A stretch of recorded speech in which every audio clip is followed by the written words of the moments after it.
welcome everyone. I'm Souvik Bhattacharya, lecturer, Department of English, Rajganj College. As we are aware that due to the COVID-19 situation, due to the spread of the coronavirus, we are literally restricted to our homes. So it's practically impossible for us to go to college or to meet elsewhere and continue our discussions, continue our lectures. Therefore, I have decided to go online. You are also aware that the colleges, the universities, the schools, educational institutions, as well as other institutions, all these are locked down under lock and key, literally. So it's literally this remains the only option through which we can actually continue our lectures. We can communicate, but there are certain drawbacks as well. Yes, because the way we continue our classes, the way take our classes naturally is a very communicative way where we literally interact with our students. But this is literally not possible in this mode. But of course, I expect your feedback. And that being said, I want to mention another aspect, of course, that is this is very new for me. This particular platform of going online, recording a video. I have also planned that I'm going to record an audio version of my lectures as well for you people. But first, primarily, I have decided that I should go online. I should at least record a video so that you can look at me. Although I cannot look at you, I'm literally unable to look at you. But at least I'll be listening from you. That's my honest expectation from you. So this is it. And another aspect before I start discussing, that is time is very short here, because due to technical reasons and due to other reasons, it's not possible for me to to record an hour long video or to give you or to deliver a 45 minutes long lecture. Therefore, I'm going to wrap things up in a nutshell, and time is paramount and you're supposed to be very attentive. So go through the video. If you have any questions, definitely ask me, as already a few of my students, they have asked certain questions through WhatsApp. One of my student, he also called me the other day asking questions, and I was very happy, I was very pleased to know that you people are studying in this quarantine days. Don't waste your time, because time is literally very short and you're supposed to study, because the situation will be over, we shall overcome. And after that, our examinations will be there. So this is very important, and this is something that we should face. We should we should take up the challenge. We should also challenge the whole situation in a way together. So this particular lecture is designated for my second semester students. I'm going to discuss R.K. Narayan, Swami and Friends, which is from CC3 or co-course 3. But at the same time, I also expect that students who are currently studying in fourth semester, and students who essentially couldn't qualify the CC3 examination, they will also find this particular video lecture helpful, and they are also going to study this particular topic that I'm going to discuss, because this is very important for the examinations as well. And of course, this is if you want to understand the text better, if you want to understand R.K. Narayan, Swami and Friends better, then this particular topic is something that you are supposed to discuss. That this particular topic is something that you are supposed to study as well. So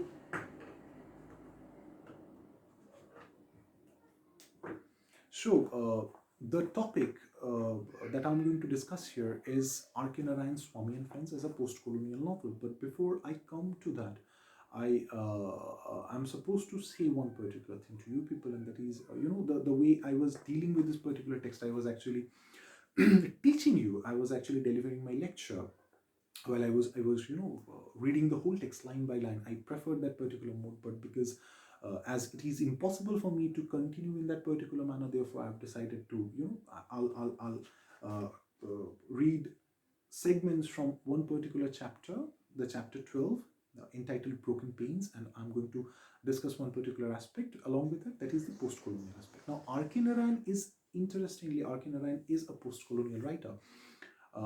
He is often considered to be a post-colonial writer, because in all his writings, when you talk about the novels of R.K. Narayan, you often find one particular aspect that is present, that how he challenges the colonial agenda, that how he challenges the colonial identity or the colonial mindset of the Britishers. And this he does in this particular novel as well. And when you look at one particular chapter, that is the chapter 12, entitled Broken Pains, it becomes very clear in front of us. Now, R.K. Narayan, if you talk about other novels of R.K. Narayan, if you talk about post-colonial mentality in R.K. Narayan, and that particular mentality being present in other novels of R.K. Narayan, the other novel that comes to my mind, that's coming to my mind right now, is, of course, uh, The English Teacher. This particular novel started a trilogy in a way, because R.K. Narayan finishes that particular trilogy with that particular novel, and that novel is, of course, The English Teacher. The first novel was Swami and Friends, the second novel was Bachelor of Arts, and the third novel in that particular installment was The English Teacher. And English Teacher is also a very, it portrays a very fierce anti-colonial mentality, a very, fierce criticism of the colonial mindset.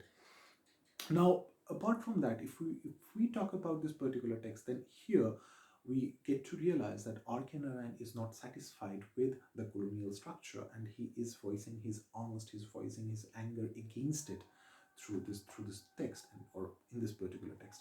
Now, one aspect that you must keep in mind here is uh, the conception of mimicry and mockery, as emphasized, as rather propagated by one particular post-colonial thinker, Homi Bhabha. Homi Bhabha suggested that when a man, or when a character from a very inferior class, when a colonized character, when he learns English, it's called mimicry. He mimics, or he learns the language of the colonizer. He basically mimics the colonizer. This is called the game of mimicry. For example, you can think about Friday, who learns English, and that is something through which he tries to become, or he tries to behave in a manner the way Crusoe behaves, Crusoe being the master.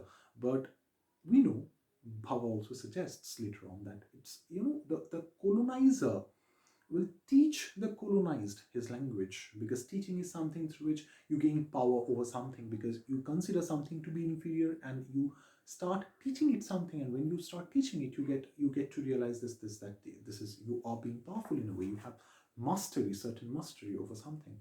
So apart from that, or keeping that aside, what happens when you study, or when you learn the language of the colonizer, what you're doing, you are mimicking the colonizer in a way. But when you use that particular language, you use that particular gesture to mock the colonizer, or to slander the colonizer, that becomes a game of mockery that is suggested by power as well. So there are two aspects: the aspect of mimicry and the aspect of mockery. What R.K. Narayan does, what I think R.K. Narayan is doing here in this particular novel, is that he is employing this game of mimicry and mockery. What he is doing, he is basically using the language of the colonizer in order to ridicule the colonizer. So basically, he is behaving in a way like Caliban from Shakespeare's Tempest, where we get to realize that there are two primary characters, one being Caliban and the other being Prospero. Prospero is the colonizer, the superior one, and Caliban being the inferior one, the colonized one. But what Caliban does is very interesting. He learns the language of his colonizer, he learns the language of Prospero, he mimics Prospero in that particular manner by learning his language, and then he slanders Prospero by using that very language. He says that Prospero, you are not good, you are a bad man, you are very erroneous, you do these things, you have done these things, you have done those things, so you are basically bad. But he is saying those things, he's communicating his feelings, he's in a way expressing his angst, he's expressing his anger at Prospero by using that very, very, very language which he has learned from his master. So this is very interesting. This is called a game of mimicry and a game of mockery. So R.K. Narayan is also doing the same thing, because R.K. Narayan is essentially an Indian writer in English. He writes in English. His mother tongue, although it's not English, he's native Indian. But still, when he's writing this particular novel, or when he's writing his other novels, he is employing one particular language, and that language is English. So he's using the language of the colonizer in order to ridicule the colonizer, or in order to talk against the colonizer, or in order to talk against, not about, but against the colonial hegemony. So this is very interesting, and this is something that you should take note. Now, what I'm going to discuss is there are other aspects to it as well. So basically, we have this character. It's a novel about children. One can actually study the whole novel as a children's novel. At the same time, one can also become nostalgic, because the way Arkenaran presents his characters, the way he looks at childhood, the way he describes childhood, it's very interesting, and it's something that we all can connect with. Now this is something that's very important, that's very interesting, or that makes Arkenaran so interesting, or his novels so interesting. So this is something that you should keep in mind, of course. Now, Arkenaran, what he's doing in this particular novel is, one particular chapter is designated, rather, at least it seems that one particular chapter is designated specifically for his anti-colonial stance, or in one particular chapter he becomes very anti-colonial in nature, or in anti-colonial in his outlook. And that particular chapter is chapter 12 of Swami and Friends. That particular chapter is entitled Broken Pains. So what happens here, a speaker, we get to realize that there are two characters present, of course, Swaminathan, and his pal, in a way, his chum, his friend, that is our Money. So they are literally, they have joined, in a way, a particular gathering where a speaker is voicing his protest. He's voicing his anger against the British Raj, the British government. And all of a sudden he's also talking about certain things, because at that point of time he talks about 1930s, because the first line of the chapter starts: on the 15th of August 1930, about 2,000 citizens of Malgudi assembled on the right bank of Sarayu to protest against the arrest of Gauri Shankar, a prominent political worker of Bombay.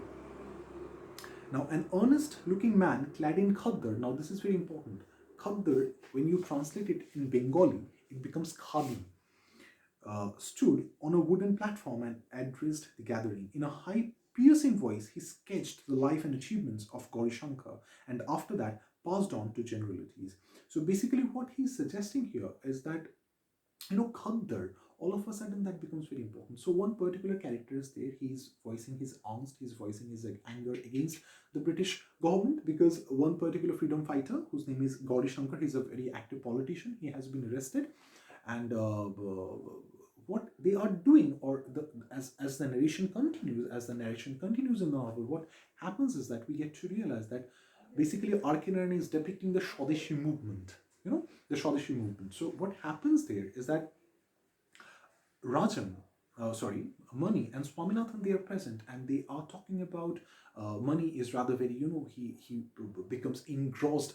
I'm talking about Swaminathan. Swaminathan, all of a sudden, he becomes engrossed the way the speaker says. He's so eloquent in his lecture, and Swaminathan, all of a sudden, he becomes engrossed, and he decides to know that the cap that he's wearing right now, it's not Indian. But he considers that this is not khadi. Okay, someone says that, no, what you're wearing, this is not khadi. And what he does, he just, takes it from his head and he throws it into a bonfire, right there. So this is a very innocent way of depicting the whole situation. Now this is very interesting, because this is the way Arkenaran, if you study the whole chapter, what you will realize is that Arkenaran is basically looking us, or he is helping us to look at the world from the perspective of the children. He is helping us to look at, or he's trying to make us, look at the world from the perspective of Swaminathan. Swaminathan being a kid, he's only 10 years old. But what is present there is that, right after the layer of naive innocence, right after the layer of that particular naiveness, or that innocence with which Swaminathan sparkles all the time, there is some serious issues at hand, and that particular issue being the issue of post-colonialism, or the issue of the colonizer being something that a torturing machine that tortures the Indian citizens, that tortures the colonized people, and how its hegemonies, how it influences the people, how it dominates the people, how it asserts its own power over the colonizers, over the colonized, over the natives. So this is a very interesting way through which Arkenaran tries to talk about these things. So basically, he's doing it from the perspective of a native kid. He's trying to do it from the perspective of a kid. He's looking at the world. He's that particular action that when he considers, although later we came to realize, we learn from the narrator that the cap that Swaminathan was wearing at that point of time, that was literally a khadi cap, But what happens, the way he's doing it, and most importantly, when you talk about broken pains, the pains, literally, Swaminathan, he became very excited. The next day, he went to school. The school was literally locked in a way, because, the students and other people, they were protesting against the government. And what he decides, he picks a stone, which was literally there right in front of him, and he throws it in order to break the window pane of the headmaster's chamber. So he becomes very excited, but he's not politically conscious, or he's not very politically active. He does not know what politics is. He is only, just like my niece, he's only aware that English people, the Britishers, they are bad in a way. The way my niece always suggests that no, they ruled us, they are bad people, so we should we should go away from those people, they are bad, just try to keep them aside. So with this naivety, what he's doing these things, because he, as a kid, he gets very excited when he, gets the opportunity to pick a stone, right in front, which is lying right in front, which is there right in front of him, and when he, literally gets to throw it. So this gives him a kind of pleasure. But what Narayan is doing, he is a very conscious writer, and what he's doing, he is basically representing his post-colonial anger. So there are, of course, other aspects as well. I'm going to discuss those aspects in my later videos. And another aspect, one of my students, he actually asked me whether we can consider Swami and Friends, Narayan's particular novel, as a Bildungsroman or not.